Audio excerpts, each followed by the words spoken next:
Montana Log Homes. Today, I'm going to give you the rundown on everything you need to know about peeling logs.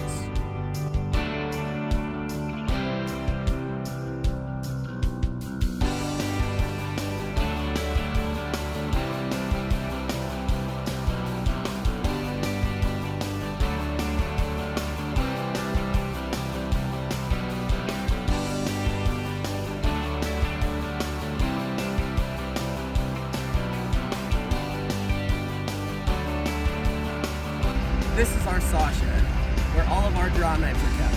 Take a look. As you can see, we have multiple different styles of draw knives. Most of the draw knives that we have adjustable handles, so you can set it to what works best for yourself. Two of the main things you want to look for: the back side of the blade. If you have a lip, if it looks rounded any more than this, you want to try to eliminate that and get your edge as good as possible. Two, you want to closely inspect and see if there's any nicks, because those will leave grooves as you're peeling. There's two sides to our stone. There's a more coarse side, there's a more smooth side. I always hit it first with the coarse side, get it down to where you need to get rid of that lip there. You don't ever want that lip to be shown. That's your goal, is to get rid of that lip. So you hit it hard with the coarse side, and you come in with the smooth side for that nice sharp finish.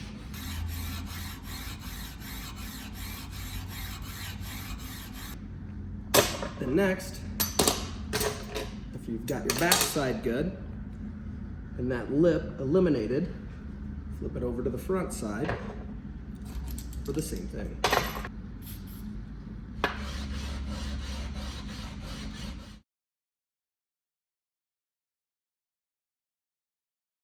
Before I start peeling, I like to get some basic stretches out of the way. First and most important, your wrists and your forearm. About twice each arm. You can do it both ways, top of the forearm and bottom of the forearm.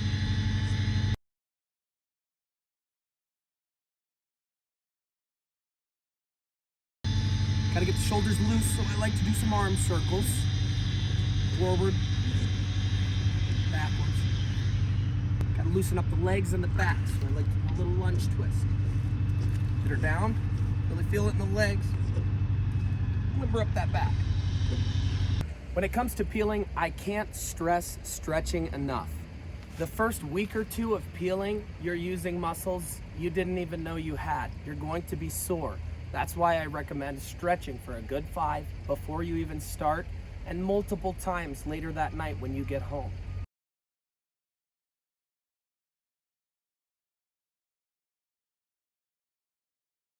Once your body and your muscles get used to it, that's where it starts to get a lot easier. You're gonna notice your footage is doubling. You're getting a lot more footage, you're getting a lot more money.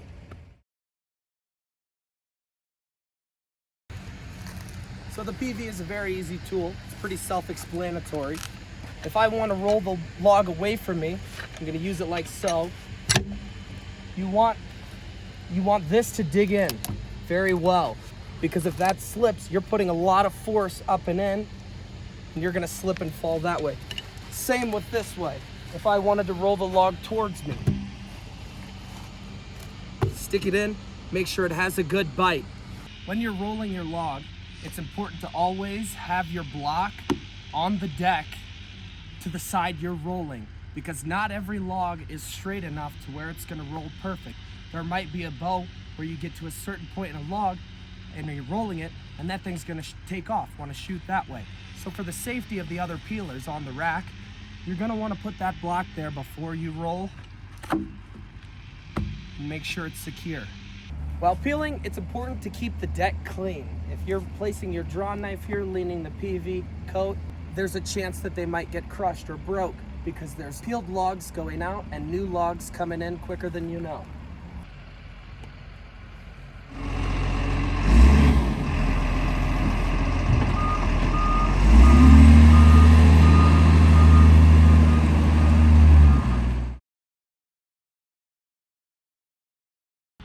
So first things first, it's important to have your safety gear on. Always when you're peeling, you're gonna want safety glasses, and I recommend gloves because those draw knives will tear your hands up a little bit. Some more draw knife safety tips. You obviously wanna keep your fingers clear of the blade and any knot or that could be a pinch point because this knife will easily go through your gloves. Always know where your knife is. If you're pulling back, where's that knife coming? Right to your chest, right to your stomach, so be aware. Hand placement varies from guy to guy. Some people will hold it low, some people will hold it higher.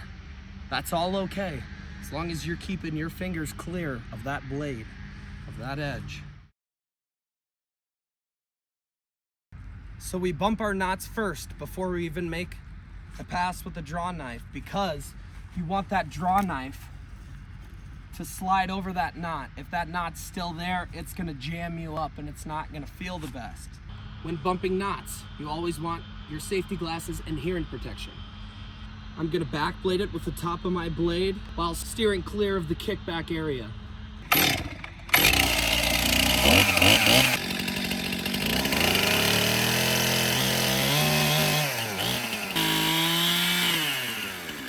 The majority of the time you want to use the back blade because that's going to shoot all the wood away from you. To bump this knot, I would lay it flat here.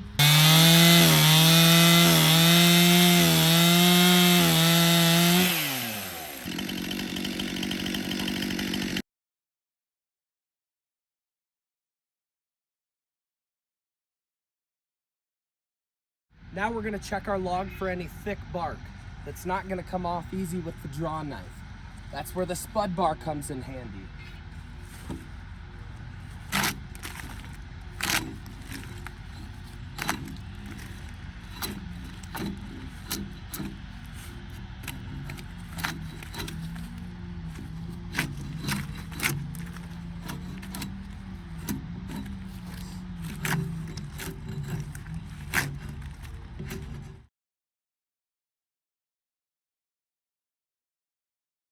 So when it comes to peeling, you want to get your whole body involved. So what I like to do, get a little squat, get those legs into it, use your momentum, get a rock going, and try to use as less arms as possible. Keep those arms long and sit back into that seat. Nice long strip. Working down the log. Should be coming off in nice ribbons like this here.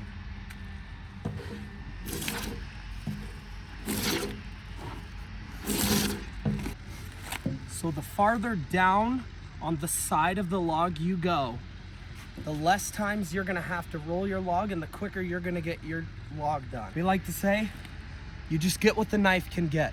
This would be acceptable to leave, and then our logsmiths will clean this up when they're doing some of the final touches.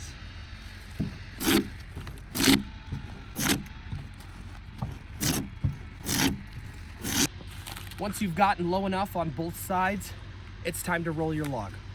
Using the PV, reach over, grab your wedge. Always move it about a foot away. About where we want to be. So as you can see, when I rolled it, I stopped it here.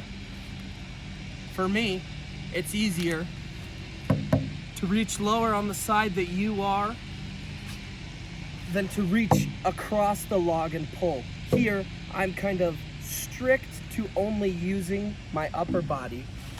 As to here is where I can really get those legs in it, and that's what I want.